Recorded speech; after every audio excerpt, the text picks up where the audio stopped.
دوسری بہن کو طلاق دے کر آزاد کر دے، جب اس کی عدت پوری ہو جائے تو جہاں چاہے نکاح کر لے، اور جب عدت پوری ہو جائے تو یہ اپنی پہلی بیوی کو اپنے ساتھ میں رہ سکتا ہے، بہتر یہ ہے کہ تجویز نکاح بھی کر لے گا۔ یہ جہیز مانگ کر شادی کرتے ہیں تو کیا یہ جہیز مانگنا شریعت کے اعتبار سے درست ہے یا اجازت اس کی ہے کچھ؟ جہیز کے نام پہ لڑکے کی طرف سے لڑکی والوں سے جو مطالبہ ہوتا ہے یہ رشوت ہے اور حرام ہوا گناہ۔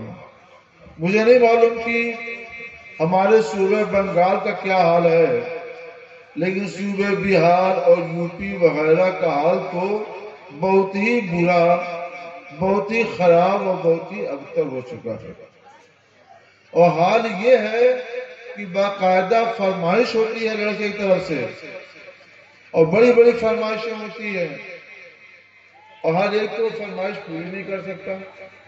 ہر لڑکی کے پاس اتنی دولت کہاں، تو کتنی لڑکیاں ہیں جو اپنے گھروں میں بیٹھی رہ جاتی ہیں 30 سال 35 سال۔ ایک لڑکی کے بارے میں معلومات 40 سال سے زیادہ ہو گیا شادی نہیں ہوئی، اور اپنے گھر میں ڈپریشن کی شکار ہے۔ اتنا بڑا ظلم ہو رہا ہے لڑکیوں کے ساتھ۔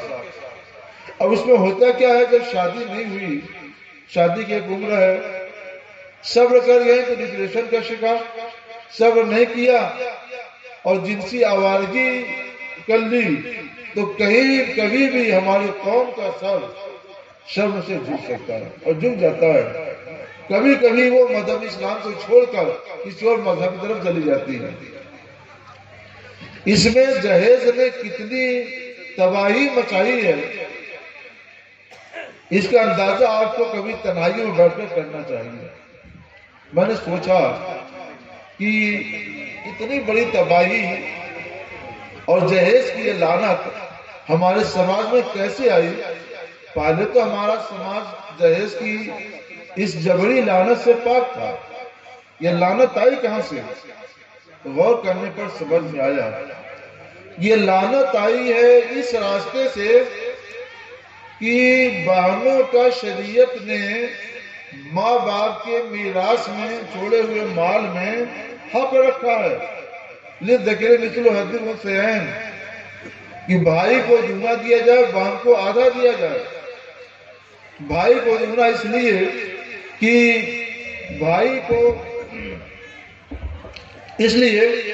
بھائی کو اپنا خرچہ بھی چلانا ہے، بیوی بچوں کا بھی خرچہ چلانا ہے، ادھورا ہے، اور رہ گئی بہن تو اس کو نہ اپنا خرچہ چلانا ہے نہ اپنے شوہر لڑکوں کو خرچہ چلانا ہے، تو شریعت جو دے دیتی ہے شریعت کا کرم ہے، احسان ہے، یہ ہے۔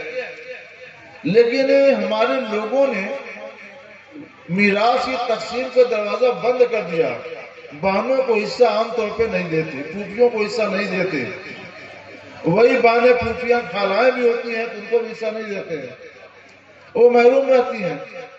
اب لڑکے والے یہ سوچتے ہیں کہ گھر سے اس کے ماں باپ کے ترکے سے چھوڑے ہوئے مال سے کچھ ملے گا نہیں، تو جو کچھ بھی ہو چلو زندگی ہی میں جہیز کے نام پر وصول کر لو۔ اب جہیز کی لعنت آئی، جہیز اتنا دے نہیں سکتے ہیں تو لڑکیوں میں تباہی آئی کہ کسی کے ساتھ بھی جنسی تسکین کے لیے وہ جانے کا فیصلہ کر لیتی ہیں، اور پھر پورا سماج گندا ہوتا ہے، پورے سماج کے سب شرم سے جھک جاتا ہے۔ لوگ کہتے ہیں ایسا کیوں ہوا، سوچو تو ہم لڑکیوں پر ظلم ڈھا رہے ہیں تو پھر ہمارے ساتھ کیا ہو رہا ہے اس کی شکایت کیوں ہے؟ ہمارے ساتھ ظلم ہو رہا ہے، ناانصافی ہو رہی ہے، تم بھی تو کمزور بچیوں کے ساتھ ظلم کر رہے ہو، ناانصافی کر رہے ہو، ان کو ستا رہے ہو، ان کا مال ہڑپ کر رہے ہو، ان کا مال نہیں دے رہے ہو۔ ایک حدیث یاد آئی، مسلم شریف کی حدیث ہے، ایک صاحب حضرت عبداللہ بن مسعود صحابی رسول ہیں رضی اللہ تعالیٰ کی بارگاہ میں آئے، کہنے لگے ابن مسعود قیامت آ گئی۔ اصل میں انہوں نے کیا دیکھا، یہ کوفہ میں لال آندھی آ گئی، سرخ آندھی آ گئی، تو آج کہتے ابن مسعود آندھی یہ قیامت آ گئی، یعنی لال آندھی آنا وہ قیامت آنا ہے۔ تو وہ ٹیک لگا کے لیٹے تھے، ان کے بیٹھ گیا، فرمایا ہرگز نہیں، لا تقوم الساعة حتى لا يقسم میراث، قیامت اس وقت تک قائم نہیں ہوگی جب تک کہ میراث کی تقسیم کا دروازہ بند نہ کر دیا جائے۔ اور آج میں دیکھ رہا ہوں کہ نہ جانے کب سے لڑکیوں کی، پھوپھیوں کی، بہنوں کی میراث کا دروازہ ہم نے بند کر دیا ہے۔ بند کرو گے تو قیامت نہیں آئے گی تو کیا آئے گی؟ آپ چاہتے ہیں کہ قیامت کا آنا رک جائے، آپ پر اللہ کی رحمت نازل ہو، تو بچیوں کی، بہنوں کی، پھوپھیوں کی میراث کا دروازہ کھول دیجئے، ماں باپ کے طریقے سے ان کو بھی دیجئے، وہ راحت کی سانس لیں گی تو اللہ کی رحمت آپ کے اوپر برسے گی۔ اللہ کا وعدہ ہے ان رحمت اللہ قریب من المحسنین، بے شک اللہ کی رحمت محسنوں کے نیک کام کرنے والوں سے قریب ہے، احسان کرنے والوں سے قریب ہے۔ آپ احسان کا برتاؤ کیجئے اور پھر دیکھیے کہ اللہ کی رحمت آپ کے قدموں کو بوسہ دیتی ہے۔ تو آپ یہ کام کریں، اپنی بچیوں کو، بہنوں کو، پھوپھیوں کو میراث کا حصہ دیجیے۔ جب دینا شروع کر دیں گے تو جبری جہیز کی لعنت دھیرے دھیرے رخصت ہو جائے گی، اور جب جبری جہیز کی لعنت رخصت ہو جائے گی تو نکاح آسان ہو جائے گا، زنا دشوار ہو جائے گا۔ آج حال یہ ہے کہ زنا آسان ہو گیا ہے اور نکاح دشوار ہو گیا ہے۔ مسلمانوں، زنا کو دشوار بناؤ اور نکاح کو آسان بناؤ۔ اچھا حضرت، جو شخص حج نہ کیا ہو، صرف عمرہ کیا، تو اگر ادب اور تعظیم اور اس کو حج سب کہہ دے تو کوئی حرج ہے؟ یوں اگر کسی نے رمضان شریف کو عمرہ کیا اور کسی کو حدیث معلوم ہے، سرکار نے فرمایا ہے عمرۃ رمضان تعدل حجہ، رمضان کا عمرہ حج کے برابر ہے، اس لیے کبھی ایک آدھ دفعہ اس نے حاجی کہہ دیا تو کوئی بات نہیں ہے۔ لیکن عرفاً مسلمانوں کے عرف میں عمرہ کرنے والوں پر حج کا اطلاق نہیں ہوتا، حاجی نہیں کہا جاتا، اور حاجی کہنے سے یہ ہوگا کہ انہوں نے حج کیا ہے، اس لیے کبھی بھی عمرہ کرنے والے کو حاجی نہ کہا جائے، عرف مسلمین کے خلاف ہے۔ عرف مسلمین میں حاجی اسی کو کہتے ہیں جس نے واقعی حج کا احرام باندھ کر حج کیا ہو، چاہے حج افراد کیا ہو یا حج تمتع کیا ہو یا حج قران کیا ہو۔ صرف عمرہ کرنے والے کو حاجی نہ کہا جائے، اس سے بچا جائے۔ حضرات، امیر معاویہ رضی اللہ تعالیٰ عنہ صحابی ہے یا نہیں؟ حضرت سیدنا امیر معاویہ رضی اللہ تعالیٰ عنہ سچے اور مخلص پکے صحابی رسول ہیں۔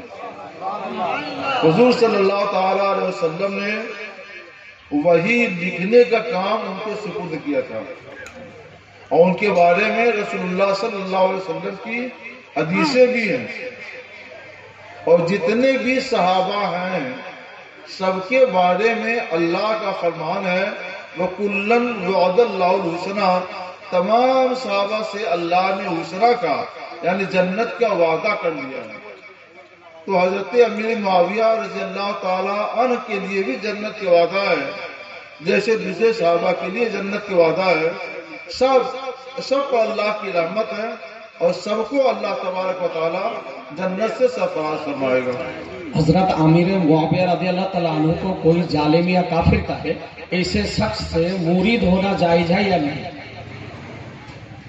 یہ بہت کبھی بات ہے، وہ شخص اہل سنت و جماعت سے نہیں ہے جو ان کو گالی دے یا کافر کہے، اہل سنت و جماعت سے نہیں ہے۔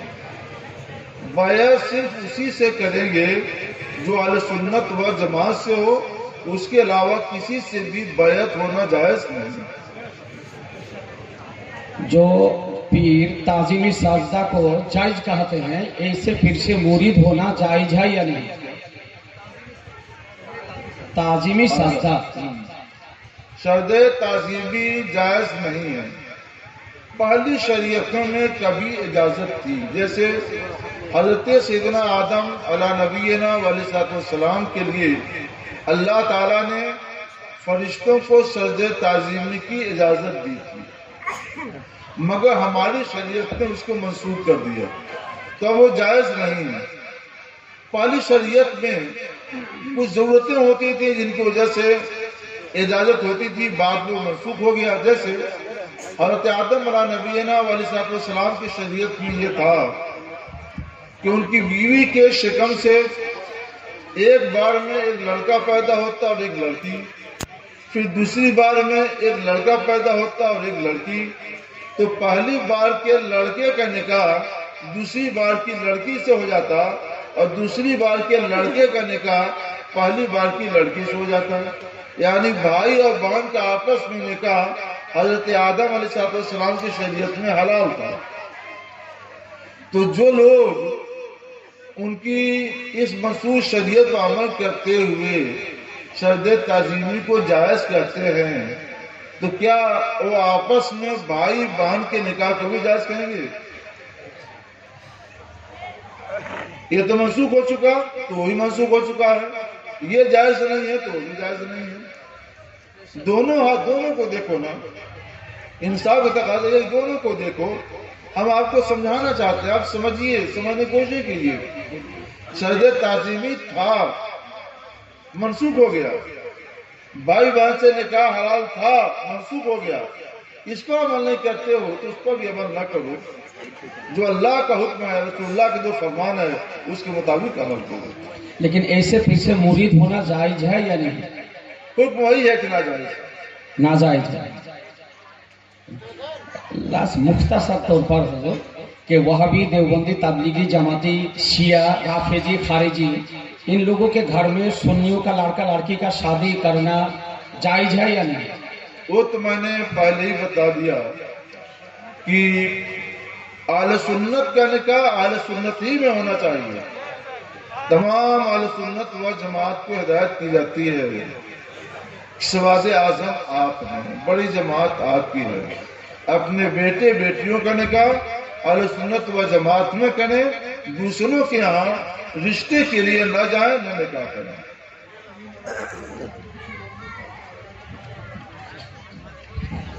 صرف آخری سوال حضرت، یہ سیشن ختم ہو جائے گا، وہ آپ کے تعلق سے کہ آپ سے اعلیٰ حضرت سے کیا نسبت ہے؟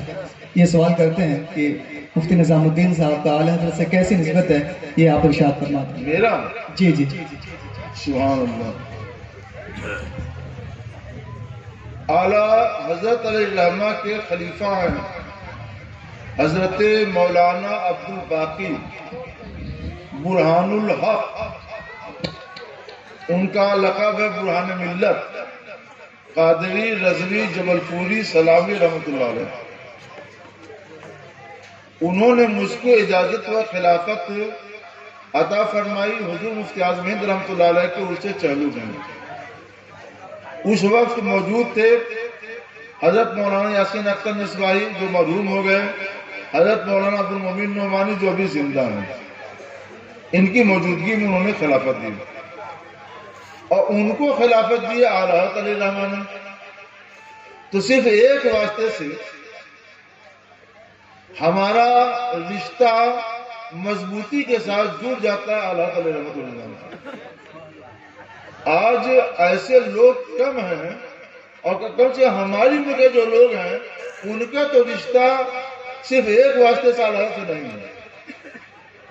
جن کی عمر 70، 80، 90 سال کی ہو وہ الگ چیز ہے، وہ تو بہت بڑے ہیں، لیکن جن کی عمر میری جیسی ہے، میری عمر اس وقت 67 سال مکمل ہو رہی ہے، تو جن کی عمر اس حد کو ہے، تو میرے خیال سے میرا رشتہ اعلیٰ حضرت علیہ الرحمہ سے بہت ہی عالی اور بہت ہی مضبوط ہے۔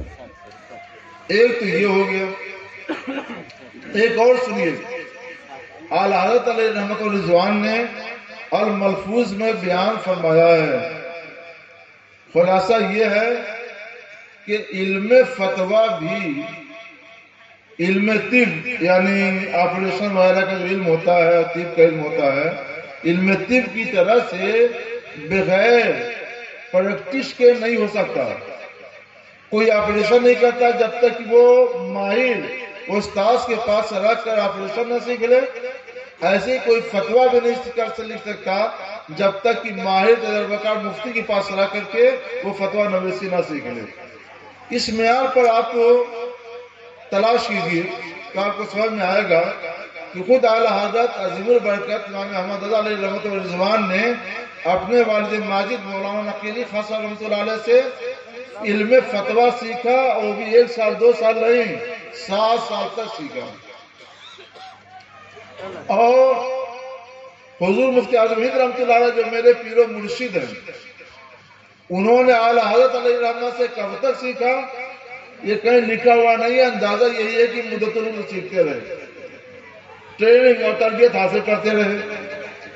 اور حضور مفتی اعظم ہند رحمۃ اللہ علیہ سے میرے استاد حضرت مولانا مفتی محمد شریف الحق امجدی رحمۃ اللہ علیہ نے 11 سال 3 مہینے فتویٰ سیکھا۔ کتنا سیکھا؟ 11 سال 3 مہینے تک سیکھا۔ اور حضرت شاہ بخاری رحمۃ اللہ علیہ سے میں نے 20 سال تک فتویٰ نویسی سیکھی ہے۔ تو علم الفتویٰ سیکھنے کی ایک روایت ہے جو اعلیٰ حضرت علیہ رحمہ کی ہدایت ہے۔ اس ہدایت کے معیار پر دیکھو تو آج کی مفتیوں میں الحمدللہ میں نمبر 1 پر آؤں گا۔ اعلیٰ حضرت کی اس ہدایت پر عمل کرنے والا نمبر 1 پر اگر کوئی نظر آئے گا کہ واقعی اس نے ماہر تجربہ کار مفتی کے پاس فتویٰ نویسی سیکھی ہو تو ایک بندے اس وقت شاید کم لوگ ملے۔ تو میں نے 20 سال تک فتویٰ نویسی سیکھی شاہ بخاری رحمۃ اللہ علیہ کے پاس، انہوں نے 11 سال 3 مہینے فتویٰ نویسی سیکھی حضور مفتی اعظم ہند رحمۃ اللہ علیہ کے پاس، اور انہوں نے اعلیٰ علیہ رحمہ سے جب تک اعلیٰ علیہ رحمہ رہے تربیت حاصل کرتے رہے، اور اعلیٰ علیہ رحمہ نے 7 سال تک فتویٰ نویسی سیکھی اپنے والد ماجد رحمۃ اللہ علیہ سے۔ تو یہ جو سلسلہ ہے فتویٰ سیکھنے کا وہی سلسلے میں زیادہ ہے اور بہت ہی مضبوط ہے، یہ وہ مضبوط سند ہے، وہ مضبوط سلسلہ ہے جو دوسری جگہوں پہ کم نظر آتا ہے۔ تو الحمدللہ اعلیٰ علیہ رحمہ سے ہمارا رشتہ کیا اجازت و خلافت سے یا کیا تربیت فتویٰ نویسی سے ہر حیثیت سے مضبوط ہے اور مضبوط تر ہے۔ اچھا، اور ایک چیز اور بتا دوں میں آپ کو، ہماری جتنی بھی تحقیقات ہیں ساری تحقیقات کا منتہا اعلیٰ علیہ رحمہ کی تحقیقات ہے۔ ہم نے فتاوی رضویہ سے ہٹ کر کچھ نہیں کیا، جو بھی تحقیق ہے تحقیق کرتے ہیں، اور جب فتاوی رضویہ میں ہم کو اس کا صحیح پتہ چل جاتا ہے تو اس کی بنیاد پر پھر ہم اپنے فتوے کو اور اپنی تحقیق کو حرف آخر کی شکل دیتے ہیں۔ فرق ہے سمجھنے کا، ٹھیک ہے؟ دعا فرمائیے، ربنا آتنا فی الدنیا حسنۃ وفی الآخرۃ حسنۃ وقنا عذاب النار۔ یا اللہ،